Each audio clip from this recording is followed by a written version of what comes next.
আসসালামু আলাইকুম, কেমন আছেন আপনারা? আশা করি ভালো আছেন, সুস্থ আছেন। তো ছেলেকে আজকে স্কুল আমি দিতে এলাম, দুজনে মিলে দু খালা বুনছি। বাবা ঘুমোচ্ছে, বাবা অনেকটা লেটে শুয়েছে। চেন্নাই গাড়ি করকে একটা পাঠালো, ওই গেল না আর কাজের এতে চাপে, মানে ফোনে বলে দিচ্ছিল আর কি, যে গেছিলো সারা রাতি 6টার দিকে শুয়েছে, আমি আর তুলিনি। তো এই বাড়িতে এসে চা খেতে বসে গেলাম। আজকে নাস্তা ফাস্তাও কিছু করিনি, কারণ ডাইরেক্ট রান্না চেপে দেবো। ঘুম চোখে ঘুম তো পাচ্ছে, শুইনি। 6 ঘন্টা মাত্র ঘুম নিয়েছে, 6 ঘন্টাও না, 5.5 ঘন্টা। আর নিচের এই বিড়ালটা এসে মানে খেলা করছে, বাচ্চা বিড়াল তো, বাঙালি মানে আসামের যে বৌদিটা থাকে। তো পালং শাকটা এখানে রান্না করলে ওর মধ্যে একটু ডাল দিয়েছিলাম, ডাল দিলে আর কি মানে ভালো হয় খেতে। তো খেতে খুব সুন্দরই হয়েছিল। তো যাই হোক, মানে খাওয়ার স্বাদটা আর বোঝাতে পারবো না, তাই না?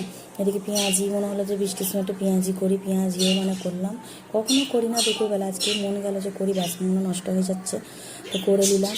আর সয়াবিনটা রান্না করবো, তো এইটুকুনি। আর ওর বাবা তো নাচ লেটেই উঠবে, যেই তো 1:30-1:30টার মধ্যেই খাওয়া দাওয়া করে নেবে। আর আজকে সেরকম কিছু করিনি, রাতের দিকে দেখা যায় মাংস রান্না করবো, না কিছু একটা আনতে বলবো। আর ছেলে তো বিরিয়ানি খেতে চাইছে, বিরিয়ানিটা আজকে করিনি, পরের দিন করবো। তো আর ছেলের লেগে যে বাবা বিরিয়ানি আনবে, তো ওর বাবা আসতে সে 12:30-1টা বেজে গেছে, কখন 2:30টায় আসছে। ছেলে তার জিগে থাকবে না, স্কুল আছে, ও 10:30টার মধ্যেই শুয়ে পড়ে ছেলে।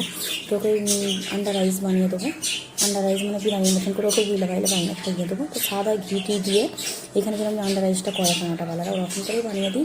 তবে টমেটোটা আবার দিই না, টমেটো খেতে চাই না বলে। তো যাই হোক, আর পরের দিন বানাবো। মাংস তো আনতে দিতে হবে, মুরগির মাংসটা। আর এর মাংস শেষ হয়ে গেছে, বিফ মানে গরুর মাংসকে তো আমরা বিফই বলি, এটাই জানি। তো সয়াবিনটাও রান্না করলে সে মাংসটা শেষ হয়ে গেছে বলতে, রান্না একটু আছে আগের দিনে, তো ওইটা দুপুরে হয়ে যাবে। আর কিছু সেরকম কিছু করছি না আজকে। আর ওইদিকে চাদরটা বিছিয়ে নিচ্ছে। এই চাদরটা মানে আমাদের একটা কারিগরি দিয়েছিল আমাকে, আমি যখন বিয়ের পরে প্রথম এসেছিলাম। আমি তো বিয়ের 1 মাস পরেই ব্যাঙ্গালোরে চলে এসেছিলাম, তো আমাকে দিয়েছিল, গিফট করেছে। তো এখন ওইটা আছে, কাপড়টা মানে ভালো, কালারটা হয়তো একটু হয়েছে, কিন্তু ওটা কাম সেলাইয়ের, খুব সুন্দর। তো এটা ভাবলাম বিচ্ছিরি। আর ওগুলো পেয়ারা ফের আনতে দিয়েছিলাম আমি বললাম যে পেয়ারার চাট কর, পেয়ারার চাট খেতে আমাদের ছেলেকে টিউশন দিয়ে পেয়ারার চাট খেয়েছিলাম 5টার দিকে। এখন বেজে গেছে প্রায় 7টা। তো সিঙ্গারা, চপ মানে বেগুনি সবই বাঙালির থেকে, মেদিনীপুরের বাঙালিরাই তো সব কিছু করে, ঘাটালের বলেছিলাম। এখানে সব মেদিনীপুরের বাঙালি, নাস্তা থেকে মাছ, মিষ্টি, সবজি, সব বিভিন্ন এভরিথিং। যাই হোক, খেয়ে নিলাম। খেয়ে আর আপনাদের সঙ্গে এটা মুহূর্তটা শেয়ার করলাম। যাই হোক, ভুলে যাচ্ছি, ওই মানে বৌদি মানে মেয়ের বার্থডে ছিল, মানে নেমন্তন্ন করেছিল আমাদেরকে, প্রত্যেকটা এতে নেমন্তন্ন করে।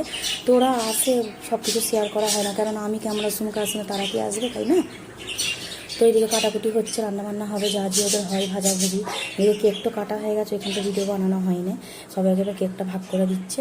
তো ব্যাঙ্গালোর থেকে 1.5 ঘন্টা দূরে পিকনিকে গিয়েছিল ওরা পিকনিক এরকমই যায়, বাস ছাড়ে, ওই 25 থেকে 30 জন যায়, আরও সব ব্যাটা ছেলেরা সব ঘুরপাল্লায় আছে, যেরকম বাচ্চা ঘুরছে, একটু মানে জঙ্গল টাইপের কাছে এসে রান্নাবান্না, গ্যাস ছিল সব মানে গ্যাস বলছি, সরি, ওই বাসের মানে পেছনে আর কি সব মানে রেখে দেয় সব কিছুরা, বেশ ব্যবস্থা, ওরা খুব সুন্দর রান্নাবান্নাও করে, ওদের একটা ট্রেনিং আছে, কারণ ওদের নাস্তার দোকান না, নাস্তা খাবারের সবটাই।